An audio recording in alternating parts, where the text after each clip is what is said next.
Good morning and welcome to When a Book Becomes a Companion, a new series of book presentations that starts today with the presentation of Gesture of Balance, which was published in 1977 and has been in print ever since. And we are very happy that we've been able to keep books like Gesture of Balance available to our readers.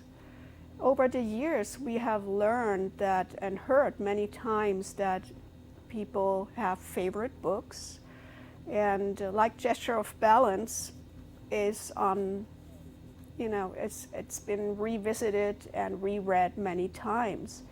And we wanted to share these stories with you. They are heartwarming, they are inspiring, and it really makes us appreciate what we are able to do by offering these books.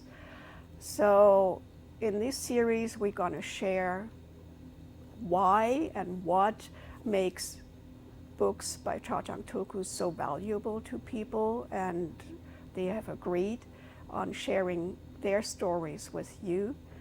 So I'm very happy to welcome Tara Ristau today, who is a longtime student and resident also at Odeon, involved in art projects. And when I asked her which was her favorite book, she spontaneously said Gesture of Balance, because that's a companion and that's something she goes back to almost on a daily basis. So I'm happy that she's going to share with you what inspires her most of Tarthang Tulku's teachings presented in Gesture of Balance. So thank you for joining today. Hello, everyone. Thank you, Renata. I'm very pleased to be here at Dharma Publishing to talk about this wonderful book, Gesture of Balance.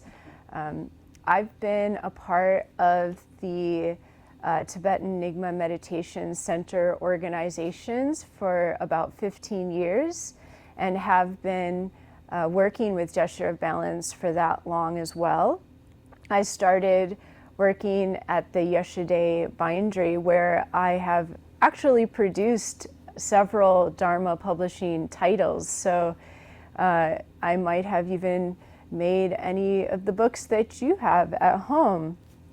So that's exciting. I've also worked at the Ratnaling Retreat Center, and I just recently, last year, moved to Odeon. And Gesture of Balance has been a book that I have used throughout all of those different places that I've worked.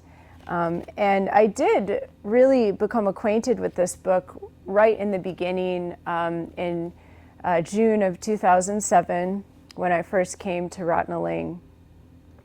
And I think what's pretty amazing about this book is even with my first reading, I felt that there was something I could really connect to and relate to. But it was only over the following years of being on this spiritual path that I discovered that there are several layers to this book. And it seems like it almost has this kind of like living dynamic. There's a sort of relationship that has developed between me and the book. And so I just kind of wanted to share a little slice of what that experience has been like for me. There's several ways that I've used this book for study. I've used it for just my own personal guidance, really. I have read it cover to cover, maybe about 2 times, but I also like to just open it to whatever section I might feel that I need guidance at that particular moment in my life. I've also used this book as a way of studying with a group of volunteers or individuals, and so it's been incredible. We would just pick little quotes from the book, and then we would have discussions, and we've gone to some really deep and insightful places just from, gathering a few sentences from the book. So that's one of my favorite ways to engage with it. And in fact, when I was preparing this presentation, I decided I was just going to open up the book to a random page, and that would inform me about what I needed to talk about. And it was really amazing. I opened up to the visualization and seeing chapter, and it spoke directly to the core experience that I've had with this book. And so it made me think about how images and metaphors can communicate a lot for us in life. And one of the images that I think about with this book is a diamond. It's multifaceted, and it reflects light in many different ways. There's all different angles that you can see the light, and different colors, brilliance that comes out of that. It's also pretty appropriate because we're working with a whole host of teachings that come from the Vajrayana path, and Vajra meaning diamond.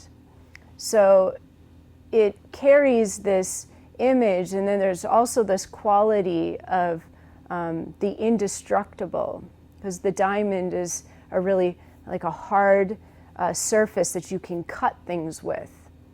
So it's like this knowledge contained within the book. It can cut through a lot of our confusion and bring us straight to the essence of our experience, so that we can really gain something from it. So with that, I want to explore a little bit from the visualization chapter with you all.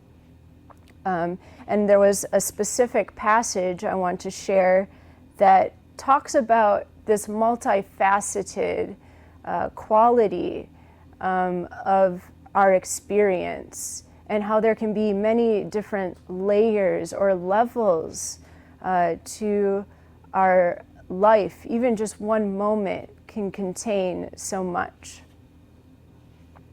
So Rinpoche writes, through visualization, awareness can reveal 3, 4, and 5 dimensions to each experience. On one level, we might be experiencing physical pain. On another level, we may feel the pain as a kind of pleasurable sensation. On another level, the sensation may be felt as neutral, neither pain nor pleasure. On yet another level, nothing may be happening, for pain, pleasure, and the experience itself are transcended.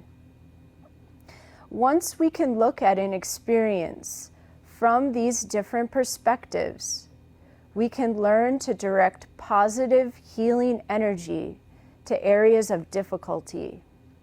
We can transform what is harmful into what will be helpful. So here he's outlining this incredible multifaceted, multi-dimensional experience that we have as humans, and how awareness can open that up for us.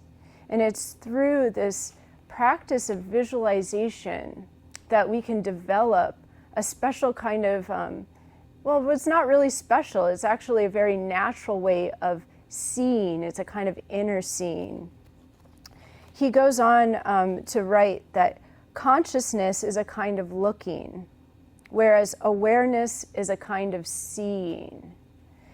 So we can almost relate that to our own way of sight, where I can externally look at something And then I can also see something. So there's a subtle distinction that's happening. And he's kind of creating this bridge between our external capacity for sight and how that relates to this inner sight, which is really a quality of awareness. So it's something that we have with us all the time and that we can tap into quite easily.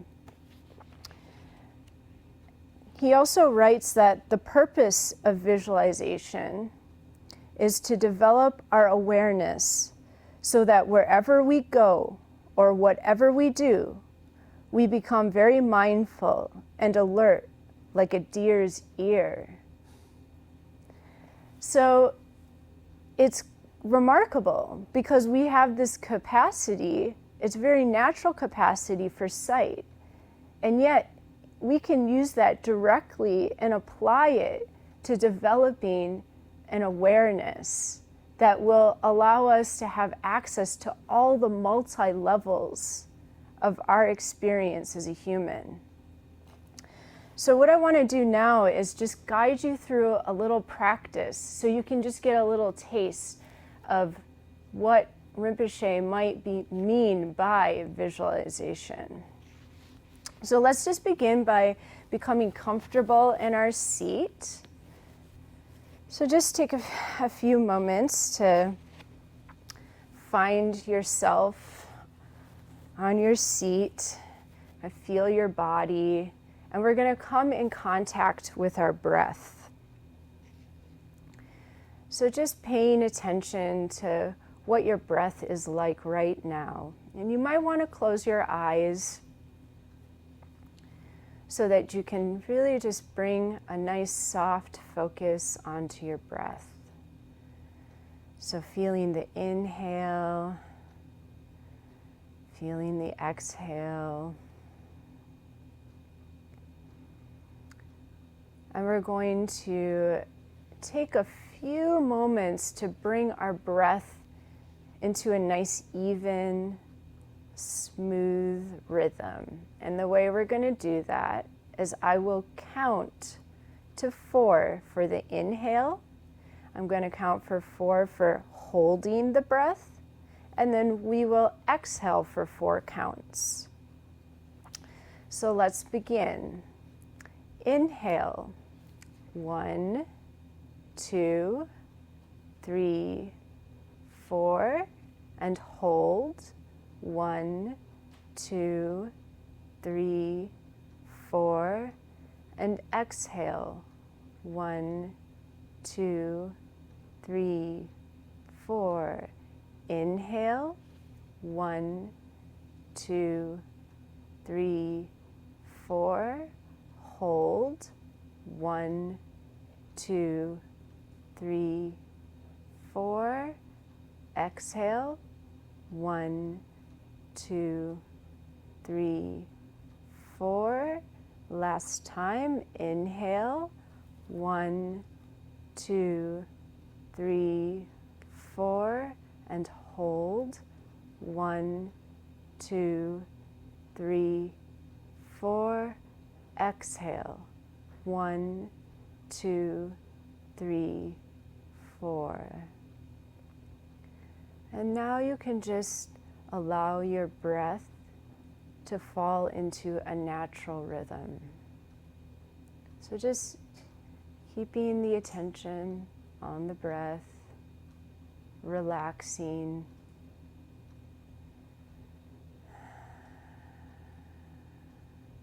And now, as you have your eyes closed, let's try to imagine or visualize the healing color of turquoise blue.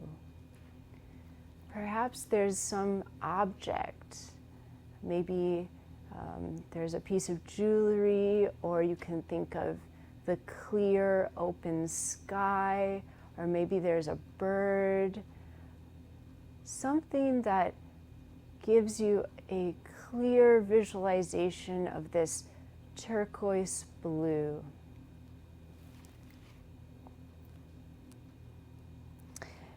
And if you cannot see it, feel that you see it. Rinpoche writes, "This seeing is beautiful, so just accept it, and this acceptance will help you see it." So really allow yourself to go in to the quality or the feeling of this turquoise blue. If you still do not see it, then gently convince yourself that you are seeing perfectly, beautifully, and though you still may not see anything, feel the quality and the magnitude of the experience. Stay within the moment, and the visualization will eventually come to you. So we can almost let this healing turquoise blue color come to us. It's like we can breathe it in, breathing in this wonderfully healing blue color.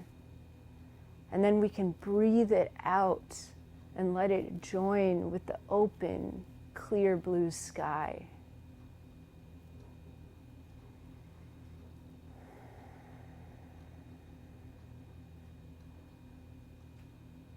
And so just allowing yourself to rest in this healing blue turquoise for just a few moments.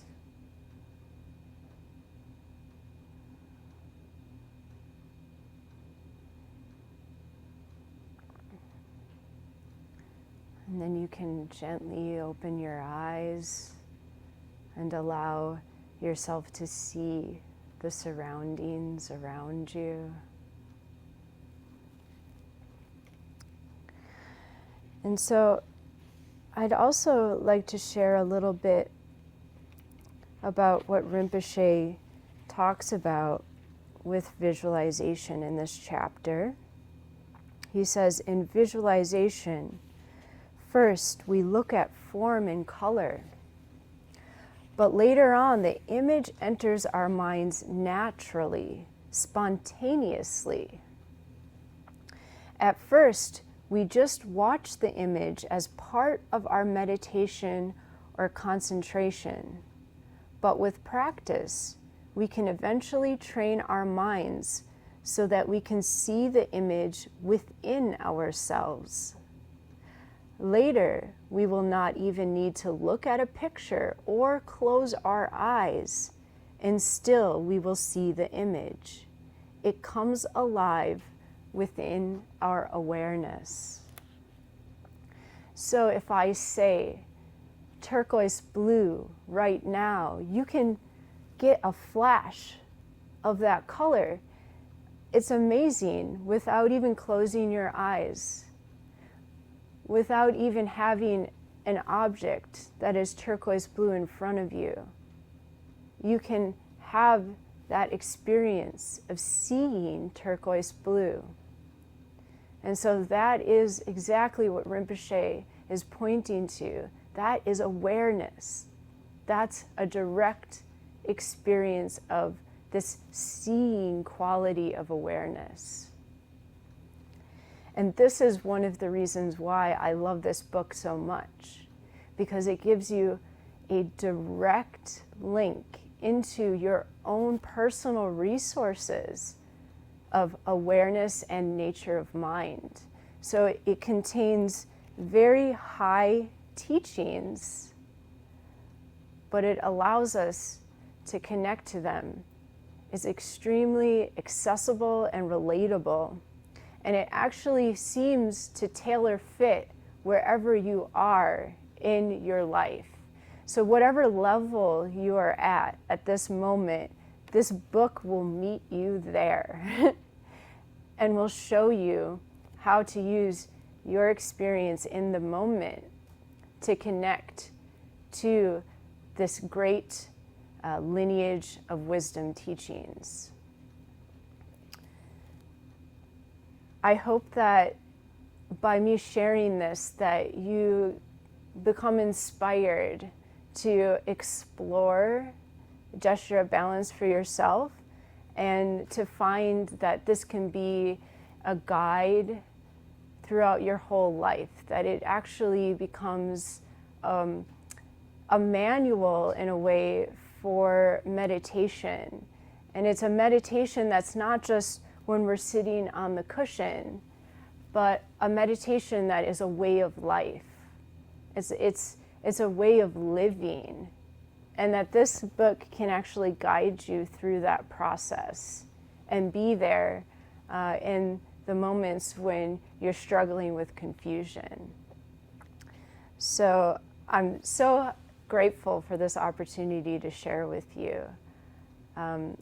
So let's see, let's have Renata come back and share a few words with you, and maybe we have some questions. Thank you, Tara, for sharing your love for this book. And I have a question. Yes. So how has your friendship with this book developed over the years? So you first met in 2007, right? Yes. And so if you could say a little more about the development, how you've become closer or, more distant. Is there a dynamic of that friendship? Sure, I'd like to hear a little that's bit about a wonderful question. So it's been quite a long journey, and I think initially when I began reading Gesture of Balance, I was in a place where I was pretty green with any kind of Buddhist teaching, and I was very interested in spirituality in general. I had come from a place where I was studying Native American spirituality, and I didn't really quite know what Buddhism was all about. So when I approached it, I felt like, wow, it's very, it's not using a language that I have to learn a whole host of vocabulary words in order to understand it, first off. And then second, it actually felt like the voice of the teachings were speaking directly to me as a person.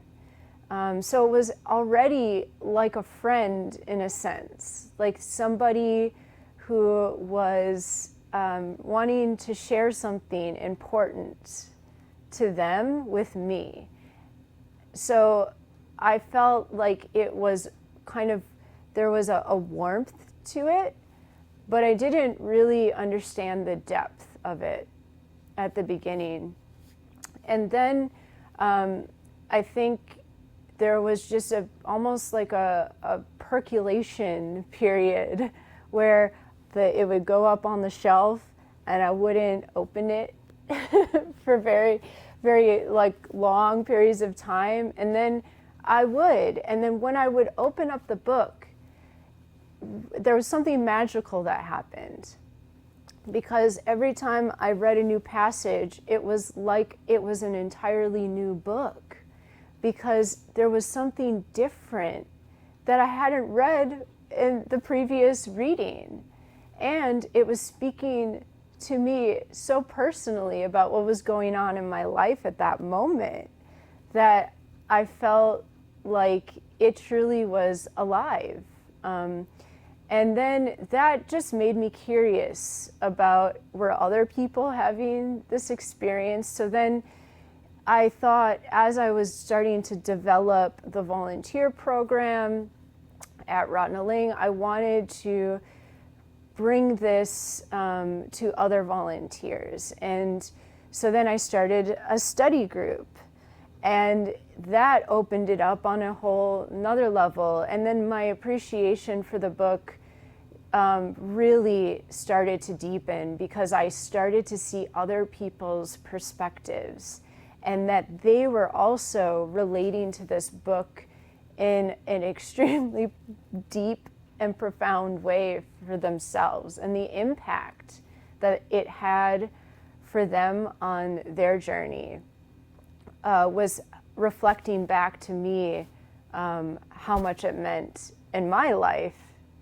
So I think, it's with any friendship that you have with a person, it really had that kind of quality where you were learning more about each other, and then the more you learn about one another, the more you appreciate.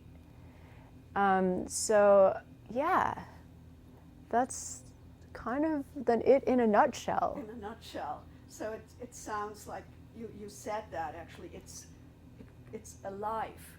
It feels that the book or the teaching more is alive when you kind of go deeper. You explore different levels. So I'm also curious about how that relates to the teacher, really, to the source, where the teaching comes from. Because